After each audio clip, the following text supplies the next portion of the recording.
नमस्कार साथियों, स्वागत है आपका आपके अपने YouTube चैनल अग्नि कंपटीशन पर। उम्मीद करती हूँ आप सभी स्वस्थ होंगे, अपनी परीक्षा की तैयारी अच्छे से करे होंगे। एक टॉपिक जिसके रिगार्डिंग मेरे पास बार बार कमेंट्स आ रहे थे कि मैम एक वीडियो बना दीजिए, किस तरीके से इलाहाबाद हाई कोर्ट के रिटर्न की हम तैयारी कर सकते हैं सब्जेक्ट वाइज, मतलब वो जो बुक लिस्ट है वो कौन सी रह सकती है। तो उसी के रिगार्डिंग में वीडियो लेकर आई हूँ।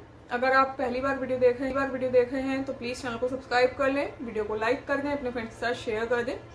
जैसा कि मैं इलाहाबाद हाई कोर्ट में as a steno district court Bijnor में एज अ स्टेनो पोस्टेड हूँ, तो उसी के रिगार्डिंग सभी लोग मुझसे पूछ रहे थे कि किस तरीके से तैयारी की जाए। तो मैं सबसे पहले बताना चाहूंगी कि इलाहाबाद हाई कोर्ट का जो स्टेनो वाला एग्जाम है इसमें कौन कौन से सब्जेक्ट आते हैं। तो प्री में 4 सब्जेक्ट रहेंगे आपके, हिंदी, इंग्लिश, जीके और मैथ्स। चारों की बुक लिस्ट मैं बता दूंगी आप कहाँ से प्रिपरेशन कर सकते हैं। और मैं एक चीज बताने से पहले, ये सब कुछ बताने से पहले एक चीज जो बताना चाहूंगी वो यही बताना चाहूंगी कि आप बार बार अलग अलग बुक्स को पढ़ने से अच्छा है कि एक ही बुक को बार बार पढ़ें, उससे आपको बहुत बेनिफिट रहेगा और ऐसा करना भी चाहिए। तो मैं सबसे पहले स्टार्ट करती हूँ इंग्लिश से। इंग्लिश की तैयारी हम कैसे कर सकते हैं और कितने मार्क्स की इंग्लिश आएगी। सबसे पहले रहता है कि कितने मार्क्स की आएगी, तो 25 मार्क्स की आएगी। 4 क्वेश्चन रहते हैं, चारों 25 मार्क्स के आएंगे। इट मीन्स 100 मार्क का पेपर रहेगा। 25 मार्क्स में आपके जो इंग्लिश आएगी वो इस तरीके से, उसमें सिनोनिम भी रहेगा, इडियम भी रहेगा, एंटोनिम भी रहेगा, पैसेज भी रहेगा, क्लोज टेस्ट भी रहेगा, ठीक है। इसके अलावा ग्रामर पोर्शन भी रहेगा। तो सारी चीजें आने वाली हैं 25 मार्क्स में। अब बात करते हैं इसको कवर कैसे किया जाए। तो इसको कवर करने के लिए ज्यादा कुछ नहीं करना है। क्या करना है कि आपको पैरामाउंट में कहूंगी, या फिर मैं कह सकती हूँ कि नीतू मैम की जो वॉल्यूम 1 आती है, अगर आपके पास नहीं है तो उसे परचेज कर लीजिए। उसे परचेज करने के बाद उसको अच्छे से 2-3 बार पढ़ लीजिए। मुझे नहीं लगता है कि उसके अलावा आपको कोई भी डाउट रहेगा। अगर जब आपकी वो वॉल्यूम 1 कंप्लीट हो जाती है, उसके बाद आप टेस्ट लगाइए, टेक्स्ट बुक लीजिए और एसएससी के प्रीवियस लगा लीजिए। इलाहाबाद हाई कोर्ट के लिए जो टेस्ट दिए रहते हैं वो लगा लीजिए। उससे क्या बेनिफिट होने वाला है, उससे बेनिफिट ये हो जाएगा कि आपकी निगाहों से हर तरीके का क्वेश्चन निकल जाएगा। अब उसके बाद केवल क्वेश्चन लगाना नहीं है, उसको एनालाइज करना है कि अगर आपने क्वेश्चन गलत किया है तो क्यों गलत किया है, क्या गलत हो गया है यहाँ पे। अगर आप इस तरीके से थोड़ा सा करेंगे तो बहुत जल्दी आपका इंप्रूवमेंट होएगा। सबसे पहली बात, वोकैबुलरी भी मैं साथ साथ बता देती हूँ। वोकैबुलरी के लिए क्या है कि आप जो मैंने बताया वॉल्यूम 1 उसकी वोकैबुलरी कंप्लीट कर लीजिए। लेकिन उसके अलावा और भी ज्यादा मन है कि हमें और ज्यादा कुछ अच्छे से तैयार करना है, तो आप ब्लैक बुक ले सकते हैं।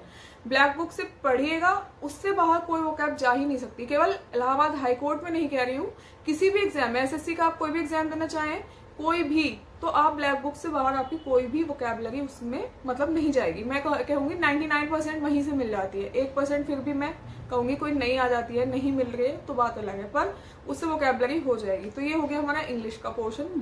मैं बुक बता रही हूँ सिर्फ कि आप इंग्लिश के लिए पैरामाउंट और जो ये मैम है नीतू मैम का वॉल्यूम 1 प्लिंथ टू पैरामाउंट, पूरा नाम इसका प्लिंथ टू पैरामाउंट है, वॉल्यूम 1, वो आप ले लीजिए अगर आपके पास नहीं है। इसके बाद हम आते हैं हिंदी पर। सेम हिंदी के 25 मार्क्स के क्वेश्चन मतलब आने हैं, 25 मार्क्स रहेंगे उसके। अब उसमें भी वही है कि पर्यायवाची भी आने हैं, विलोम भी आने हैं और तत्सम तद्भव भी आने हैं, विशेषण भी आएगा और पैसेज भी आएगा। तो मतलब 25 मार्क्स में आपको सब कुछ मिल जाएगा, संधि भी आएगी, समास भी आएगा। तो सबसे बढ़िया क्या है कि आप ले लीजिए, या तो आप ले लीजिए आदित्य, ठीक है। आदित्य आपको बेनिफिशियल रहेगी अदर एग्जाम्स के लिए भी। आदित्य पब्लिकेशन ले लीजिए, या फिर आप ले सकते हैं लुसेंट, भी अच्छी बुक है, आप उससे भी पढ़ सकते हैं। इलाहाबाद हाई कोर्ट के लिए मैं बता रही हूँ, उससे पढ़ सकते हैं। इसके अलावा घटना चक्र भी ले सकते हैं। प्रीवियस जो क्वेश्चंस रहते हैं, जितने ज्यादा सॉल्व करेंगे उतनी ज्यादा चीजें क्लियर होंगी। तो मेन है कि क्वेश्चन सॉल्व किए जाए। क्वेश्चन सॉल्व करने से पहले एक बार बुक से पढ़ लिया जाए उस टॉपिक को। अगर आपको कोई भी डाउट है तो मैंने कुछ क्लासेस हिंदी की डाली हुई है, वैसे मैं अब कैरी ऑन करने वाली हूँ सारी चीजें, तो हिंदी आप वहां से कर लीजिए। इसके अलावा फिर हम आते हैं अपने नेक्स्ट सब्जेक्ट पर, जो कि है मैथ्स। तो मैथ्स के लिए आपको क्या करना है, मैथ्स के लिए आप आर एस अग्रवाल की बुक ले लीजिए।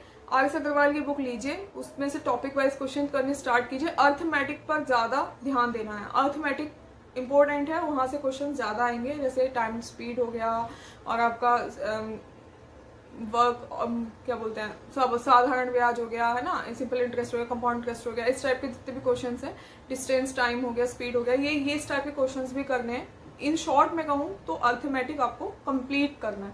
उसके लिए वही सेम प्रोसेस है। अगर आपको बिल्कुल नहीं आता, बिगनर है, तो आप किसी यूट्यूब चैनल है बहुत सारे, किसी की भी आप हेल्प ले सकते हैं, जो भी आपको अच्छा लगे। लेकिन मैं यही कहूँगी जहाँ से भी पढ़ें एक ही सोच रखें। ऐसा नहीं है आज आपने ये इससे देख लिया और वो उससे देख लिया। ऐसा हो सकता है कोई टॉपिक आपको किसी का अच्छा लग रहा है, कोई टॉपिक आपको किसी का अच्छा लग रहा है, तो जहां से टॉपिक आपको समझ आता है वहां से वो टॉपिक ले लीजिए।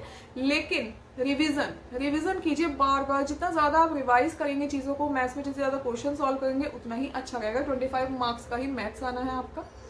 इसके अलावा फिर लास्ट बचता हमारा जीएस का क्या किया जाए। तो जीएस का क्या करना है, आपको लुसेंट उठानी है जो सब्जेक्टिव है, ठीक है। सबसे पहले लुसेंट सब्जेक्टिव वाली उठाइएगा, पढ़ना शुरू कीजिएगा। हो सकता है पहले, अगर आप पहली बार पढ़ रहे हैं समझ में नहीं आएगा, बहुत बोरियत लगेगा कि क्या है इसमें ये सब कुछ।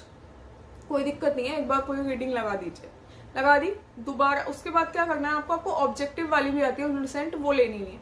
जैसे आपने सब्जेक्टिव से एक टॉपिक पढ़ा हिस्ट्री का, तो वो उस टॉपिक के क्वेश्चन आप ऑब्जेक्टिव से लगाइए, आपको बहुत बेनिफिट मिलेगा। उसके अलावा वही सिंपल है, आप टेक्स्ट बुक लीजिए, उससे टेस्ट लगाइए। जितने ज़्यादा टेस्ट लगाएंगे, एनालाइज करेंगे, उतनी ही ज़्यादा आपको बेनिफिट पड़ेगा।